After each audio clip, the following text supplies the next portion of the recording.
बिस्मिल्लाहिर्रहमानिर्रहीम। नाज़रीन अस्सलाम वालेकुम, मैं हूँ इमरान वसीम। नाज़रीन, आज की इस वीडियो में सुप्रीम कोर्ट ऑफ पाकिस्तान में बल्दियाती इंतखाबात के हवाले से जिस अहम केस की समाअत हुई है उसका अहवाल आप नाज़रीन के साथ शेयर करेंगे। जस्टिस कादी फ़ाइसा की सरबराही में 2 रुकनी बेंच ने इस केस की समाअत की है और आज की अदालती कार्रवाई में जस्टिस कादी फ़ाइसा की जानिब से पंजाब के गवर्नर चौधरी सरवर पर शदीद बरहमी का इजहार किया गया है। पंजाब के गवर्नर के किस इक़दाम पर जस्टिस कादी फ़ाइसा ने बरहमी का इजहार किया, नाराज़गी का इजहार किया, एक ये आप नाज़रीन को बताएंगे। जबकि आज की अदालती कार्रवाई में जस्टिस कादी फ़ाइसा की जानिब से ये भी कहा गया है कि अगर सिंध, बलूचिस्तान और खैबर पख्तूनख्वा को 2017 की मरदमशुमारी के नताइज काबिल कबूल नहीं है, तीनों सूबों की जानिब से 2017 की मरदमशुमारी के नताइज पर एतराज़ात उठाए गए हैं, तो फिर क्यों ना आम इंतखाबात 2018 के नताइज को अनडू कर दिया जाए। यानी 2018 के वो आम इंतखाबात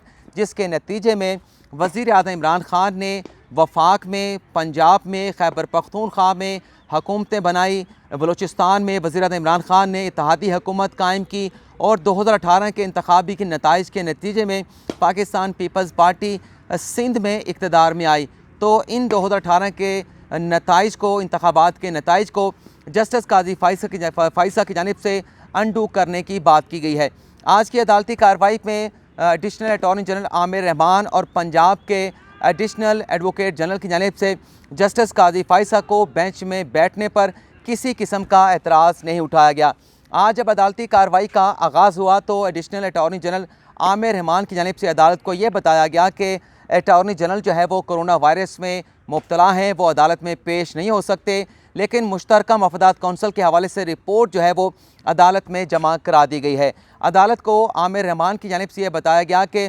मुश्तरका मफादात कौंसल का जो इजलास है वो 24 मार्च को बुला लिया गया है, जिस पर जस्टिस कादी फ़ाइसा ने उनसे ये सवाल पूछा कि तीनों सूबों के 2017 की मरदमशुमारी पर जो एतराज़ात हैं, जिसमें सिंध है, बलूचिस्तान है, खैबर पख्तूनख्वा है, तो मरदमशुमारी पर तीनों सूबों को जो एतराज़ात हैं, इस पर मुश्तरका मफादात कौंसल ने अब तक क्या फ़ैसला किया है। जिस पर आमिर रहमान ने अदालत को ये बताया कि इस मामले पर ताहाल मुश्तरका मफादात कौंसल की जानिब से कोई फ़ैसला नहीं किया गया। 24 मार्च को इजलास बुला लिया गया है। आखिरी इजलास जो है वो आमिर रहमान ने बताया कि 27 जनवरी 2021 को बुलाया गया था, लेकिन वो इजलास जो है वो बाद अज़ां डेफर कर दिया गया। जिस पर जस्टिस कादी फ़ाइसा ने उनसे ये सवाल पूछा, क्या आपके पास हदायत हैं कि 27 जनवरी को होने वाला मुश्तरका मफादात कौंसल का इजलास क्यों मौखर किया गया था, जिसका जवाब जो है वो आमिर रहमान की जानिब से ना में दिया गया। जिस पर जस्टिस कादी फ़ाइसा ने बाद में ये कहा कि 4 साल से ये जो मामला है, मरदमशुमारी पर जो एतराज़ात उठाए गए हैं,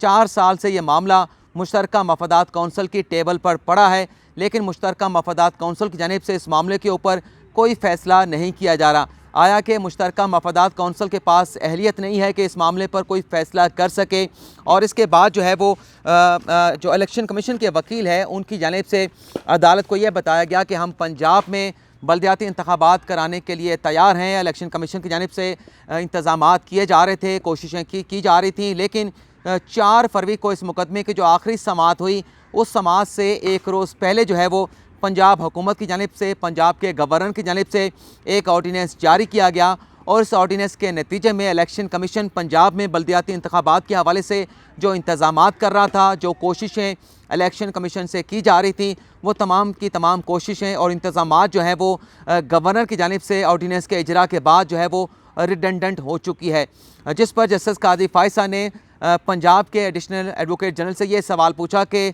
आखिरी समाअत पर अगर ऐसा ऑर्डीनेंस जो है वो पंजाब हुकूमत की जानिब से जारी किया गया था, इस ऑर्डीनेंस के हवाले से हुकूमत अदालत को क्यों आगाह नहीं किया गया और इलेक्शन कमीशन को भी ये ऑर्डीनेंस जारी करने से पहले पंजाब हुकूमत ने एतमाद में क्यों नहीं लिया। जिस पर एडिशनल एडवोकेट जनरल ने अदालत को ये बताया कि ऑर्डीनेंस इजरा के बाद जो है वो इलेक्शन कमीशन को एतमाद में लिया गया था, लेकिन इलेक्शन कमीशन के वकील ने अदालत को दोबारा से बताया कि यहाँ पर गलत बयानी की जा रही है। पंजाब हुकूमत की जानिब से ऑर्डीनेंस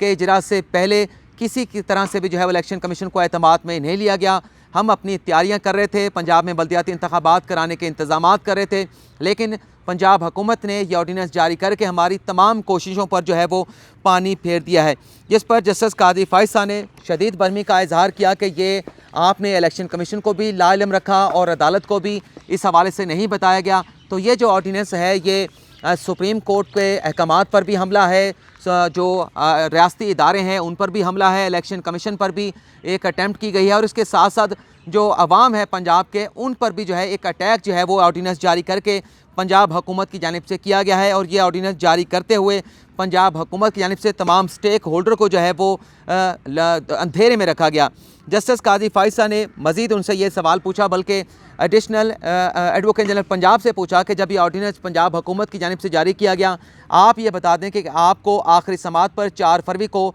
इस ऑर्डीनेंस के हवाले से कुछ इल्म था, जिस पर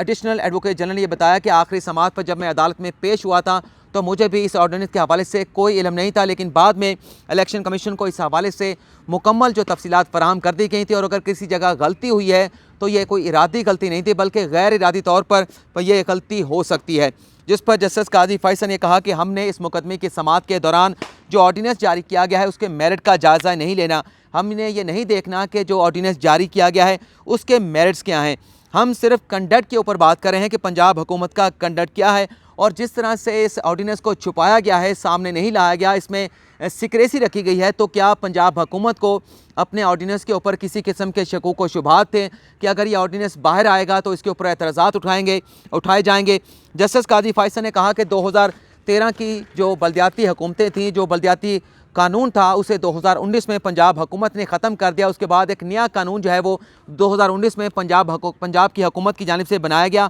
तो फिर जो विज़डम था असम्बली का, पंजाब की असम्बली का, जहाँ पर 374 का ऐवान मौजूद है, क्या उसका विज़डम ज़्यादा था या फिर जो एक शख्स है जो गवर्नर है पंजाब का उसका विज़डम ज़्यादा है? और 2019 के कानून को ख़त्म कर दिया गया, उसमें अमेंडमेंट करने के लिए ऑर्डीनेंस लाया गया है। तो ये किस तरीके से जो है वो मामलात को आगे चलाया जा रहा है। आगे चल के जस्टिस कादी फ़ाइज़ साहब का ये भी कहना था कि नौ आबादियाती निज़ाम था, मतलब पाकिस्तान के बनने से पहले जो बरतानिया का हिंदुस्तान के ऊपर राज था, तो उस दौरान जो है बरतानिया से वायसराय आया करते थे, लेकिन वायसराय भी वहाँ से आकर यहाँ की आवाम पर हुकूमत तो करते थे, लेकिन इस तरह का इकदाम जो है वो उनकी जानिब से भी नहीं उठाया जाता था, जो इकदाम जो है मौजूदा गवर्नर की जानिब से उठाया गया। इसके बाद बड़े डायरेक्टली जो है वो रिमार्क्स दिए गए जस्टिस कादी फ़ाइज़ साहब की जानिब से गवर्नर पंजाब के हवाले से। जस्टिस कादी फ़ाइज़ साहब का ये कहना था कि क्या गवर्नर जो है वो आवाम का मुंतखब नुमाइंदा होता है? क्या गवर्नर पंजाब जो हैं चौधरी सरवत जो हैं पाकिस्तानी है,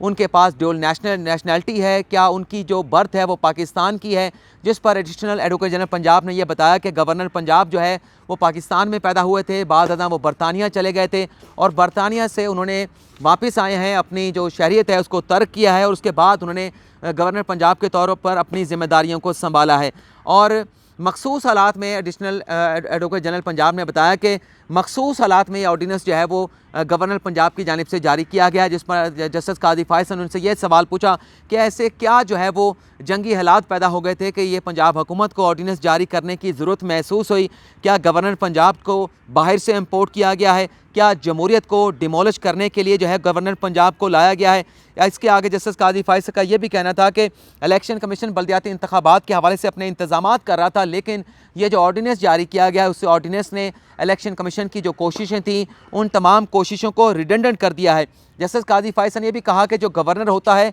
वो किसी सियासी जमात का नुमाइंदा नहीं होता, लेकिन यहाँ पर गवर्नर हाउस के अंदर सियासी पॉलिटिकल मीटिंग की जाती हैं और गवर्नर जो है वो सियासी स्टेटमेंट भी नहीं दे सकता, लेकिन हम देखते हैं कि गवर्नर की जानिब से सियासी बयानात भी दिए जाते हैं। ये पाकिस्तान के साथ कैसा खेल जो है वो खेला जा रहा है। इलेक्शन कमीशन ने के जो इंतज़ामात हो रहे थे उसे गैर मुफीद जो है वो कर दिया गया है ऑर्डीनेंस के इजरा के बाद। इसके बाद एडिशनल एडवोकेट पंजाब की जानिब से बताया गया कि जो ऑर्डीनेंस जारी किया गया है, इस ऑर्डीनेंस से जो इलेक्शन कमीशन इंतज़ामात कर रहा था उन पर किसी किस्म का कोई फ़र्क जो है वो नहीं पड़ेगा। लेकिन जस्टिस कादी फ़ाइज़ ने कहा कि आप यहाँ पर दलाइल भी दे रहे हैं बतौर एडवोकेट जनरल पंजाब, लेकिन आपके अपने दलाइल के अंदर एक सियासी जमात की मंशूर की भी बात कर रहे हैं। आप किसी सियासी जमात के वकील के तौर पे नहीं खड़े, आप हुकूमत पंजाब की जानिब से यहाँ पर पेश हुए हैं। अगर पीटीआई के जिस मंशूर की बात कर रहे हैं, तो ये पीटीआई के हवाले से केस पर आप बात नहीं कर सकते। और ये मेरा पहला तजुर्बा है कि एक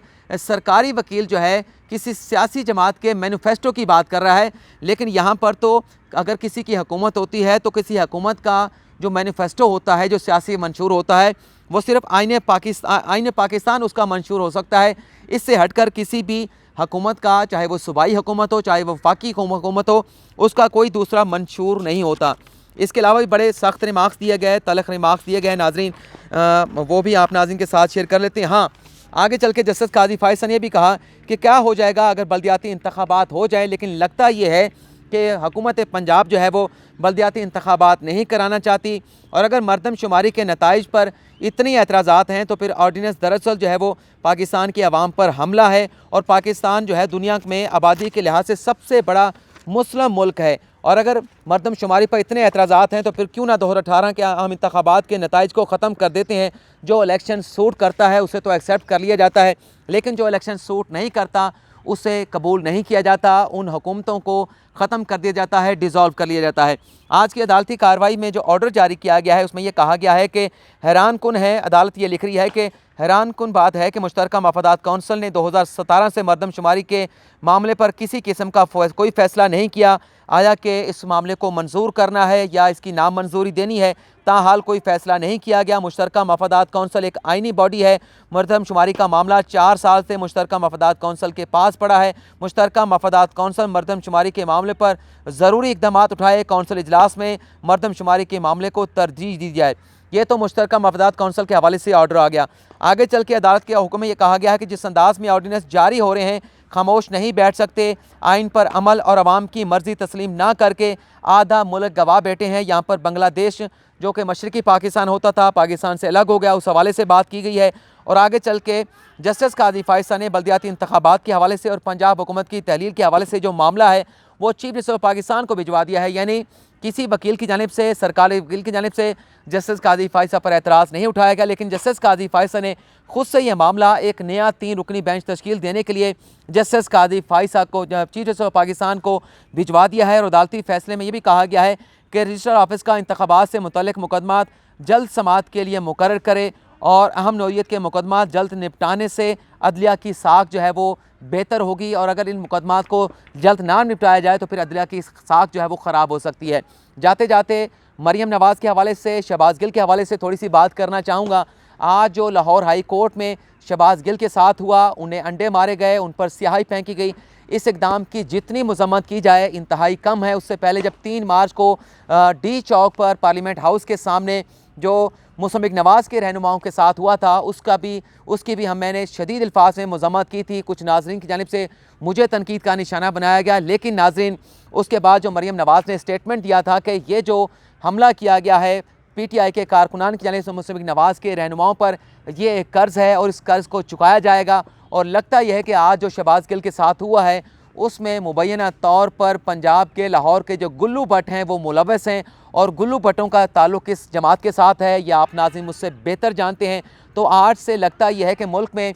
सियासी फसादात का बदकिस्मती से आगाज़ हो गया है। न जाने ये सिलसिला कहाँ जाकर रुकेगा, लेकिन मेरी तो ये दुआ है कि पाकिस्तान को अल्लाह ताला जो है ऐसे सियासी फसादात से बचाए, क्योंकि अगर ये सियासी फसादात चल निकले तो न जाने पाकिस्तान का अंजाम क्या होगा। और लाहौर हाई कोर्ट में आज जो मरियम नवाज़ की ज़मानत मनसूखी के हवाले से केस की समाअत हुई है, इस समाअत से पहले कुछ लोगों की जानिब से ये नैरेटिव बिल्ड किया जा रहा था कि शायद हुकूमत जो है मरियम नवाज़ को 26 मार्च के लॉन्ग मार्च से पहले गिरफ़्तार करना चाहती है। तो आज की अदालती कार्रवाई के बाद वो नैरेटिव जो है ज़मीन बोस हो चुका है, वो नैरेटिव जो है वो गलत साबित हुआ है, क्योंकि लाहौर हाई कोर्ट ने नैब की इस दरख्वास्त के ऊपर मरियम नवाज़ को नोटिस तो जारी किया है, उनसे जवाब भी मांगा है, लेकिन केस की समाअत को लॉन्ग मार्च के बाद यानी कि 7 अप्रैल 2021 तक मुलतवी कर दिया गया है। तो जो लोग ये कह रहे थे कि हुकूमत मरियम नवाज़ को गिरफ़्तार करने जा रही है, आज वो अपने गिरोबानों में झांकें कि वो किस किस्म का नैरेटिव जो है वो हुकूमत के ख़िलाफ़ बिल्ड कर रहे थे। तो नाज़रीन आज की इस वीडियो में इतना ही। फ़िलहाल आपसे ज़्यादा चाहेंगे। अल्लाह हाफ़िज़।